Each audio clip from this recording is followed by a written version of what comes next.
is probably the best example I can think of in Egypt, right? His heart was so hard. There was like no budging, right? This is a person who continues their patterns of loving darkness more than light. And they're always going to harm others when that's the case. They're not going to find a place of healing until others show them the seriousness of their sin by that separation. So for instance, and this is kind of an extreme case, but usually it is, right? If someone is in an abusive relationship, there has to be a time of separation from that abuse, whether it's verbal or physical, emotional abuse, whatever it is, there has to be that separation. And, sometimes people come running back, I'm so sorry. But there has to be that consistent pattern of repentance before that relationship should be fully restored.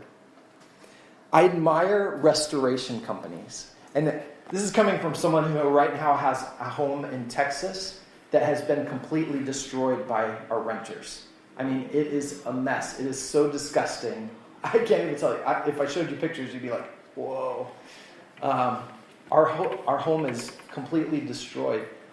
But I love seeing the pictures of those people that can come in and see the potential in a place and then get it to that place where you walk in and you're like, this cannot be the same place as I saw before. Remember that home makeover show? Yeah. Right? I used to love that. We used to watch that show all the time. It's just because it's amazing the transformations that people can do on a place.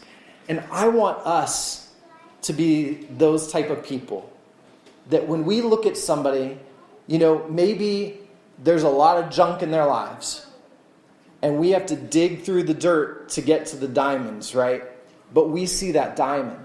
We see where God wants to take them. We see what they can become. And we become that person that helps them find that place of restoration in their lives. That's a beautiful place. The next one is, so I'm going to kind of cover a few laws of boundaries, okay? The next is the law of love. And it says this in the passage, carry each other's burdens, and in this way you will fulfill the law of Christ. Okay, now, unfortunately, this verse is wrong, okay? It's wrong. And I know that might sound shocking, and maybe right now, you guys might want to restore me gently, but hear me out. Does anyone here have any burdens? Anybody? Okay. Woo! I see those hands all over the place. Okay, we're gonna have a great prayer time this morning. Okay, so everybody with your hand up. No, I'm just kidding.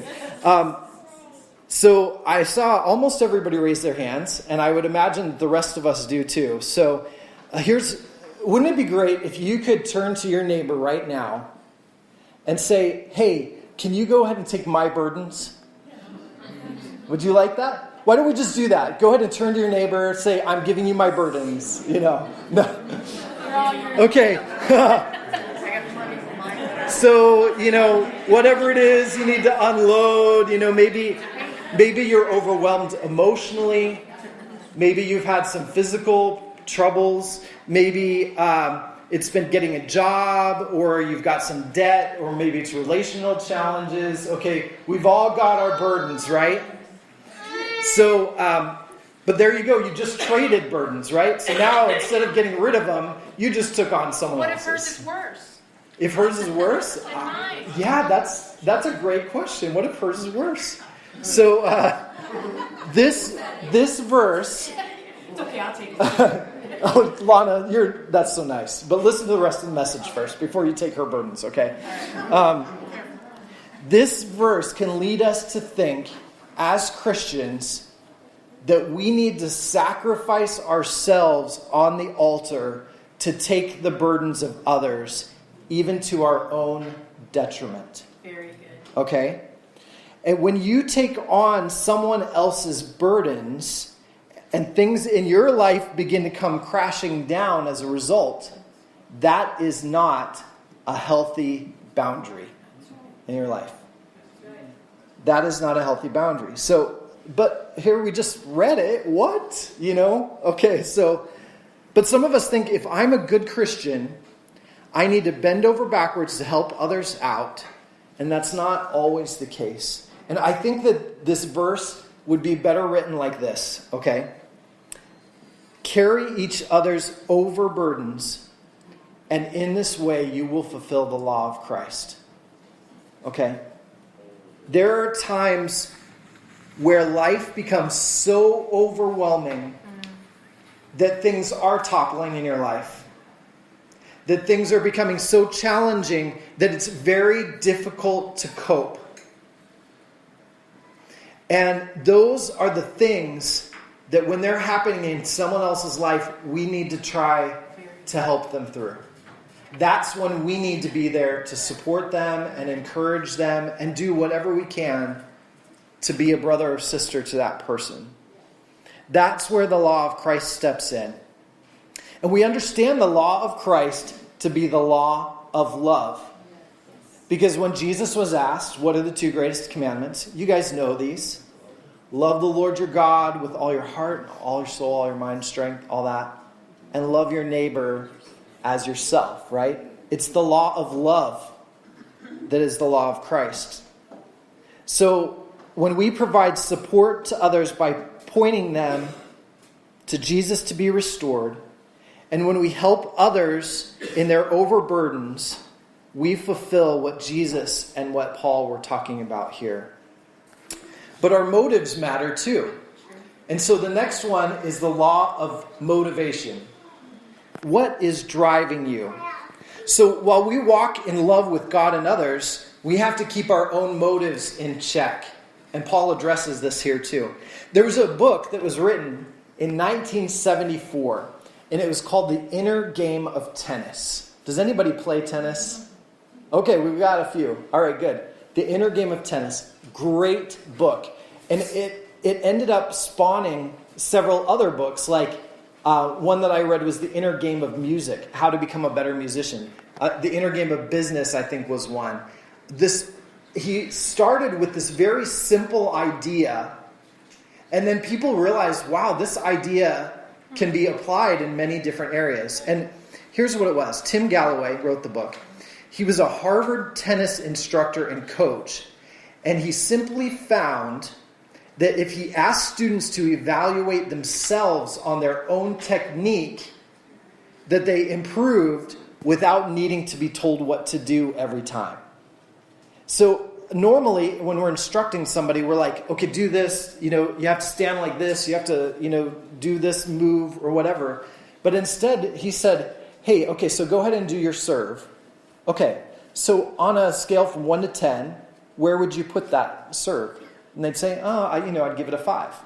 And he'd say, well, what could you do to improve that? How could you take it to a 7? And then instead of him telling them what to do, the next time they would think about it and that they would do it.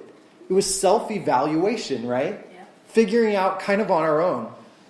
Simply by being aware of themselves and asking them to think about how they could improve, they became responsible for their own improvement. Okay? And I see something like that in what Paul says here to the Galatians. In verse 4, each one should test whose actions? Somebody else's? No. Each one should test their own actions. Then they can they can take pride in themselves alone without comparing themselves to someone else. For each one should carry their own load. Okay, wait, didn't he just tell us to take somebody else's load? No, their overload, right? But we are to carry our own load. He's saying that while we help others, bringing them to restoration, carrying their overburdens, we need to evaluate ourselves to keep our own motives and our attitudes in check. All right? Have you ever done something for someone and then later kind of despised that you had to do it? All right? Have you ever done something for someone else, felt pretty good about yourself for not making the decisions they've made in their lives? All right? Have you ever done something for someone because it filled your need to be needed and not out of a sincere motive of love. Yes. So the truth is, we can all have mixed motives. And sometimes we can even deceive ourselves, thinking we've got one motive when we've really got another one. And we draw a healthy boundary that we understand doing something out of love versus doing something out of obligation or meeting a need in ourselves to feel needed, which we mistakenly confuse with love. You guys hear me out there? You see the subtlety in that? It's subtle sometimes. One of our HOTS, Healing on the Streets regulars, she came up to me. She's like, Kevin, I'm so sorry I haven't been here for 2 weeks. I feel so bad. I was like, I haven't been here for 2 weeks. Like, you don't have to feel bad. She's like, is there a schedule? Do I need to be here at certain times? And I was like, you know what? We just want you to be here because you want to be here. Mm-hmm. There is no obligation. You don't have to sign up. If you want to bless people, if you want to love on people, then just come on out. And that's kind of our heart's desire there. Is people are doing it because they want to do it, not out of obligation because they signed up.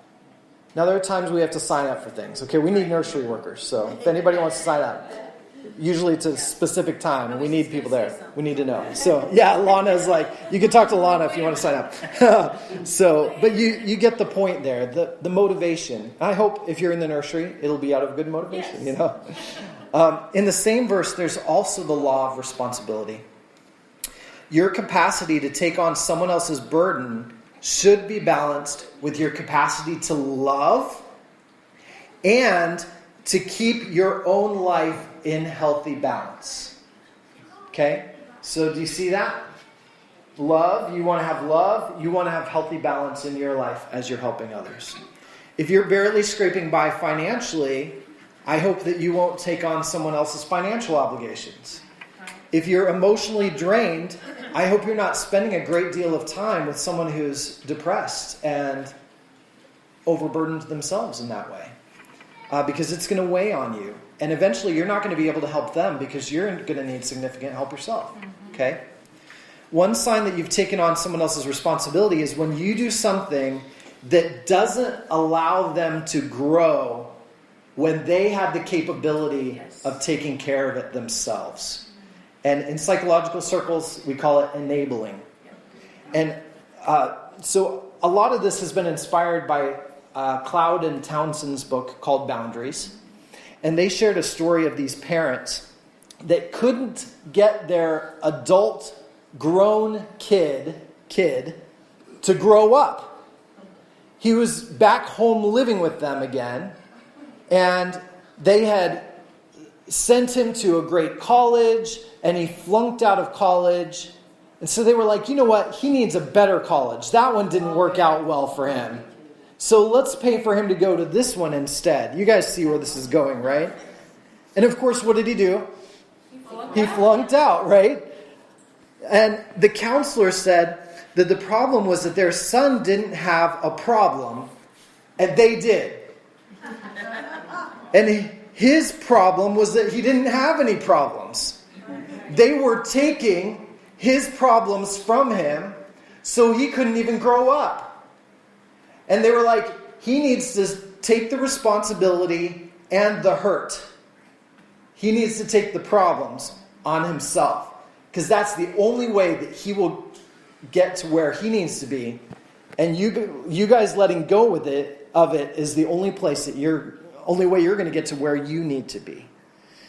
And ultimately, the law of responsibility says that you are responsible for you, and I am responsible for me.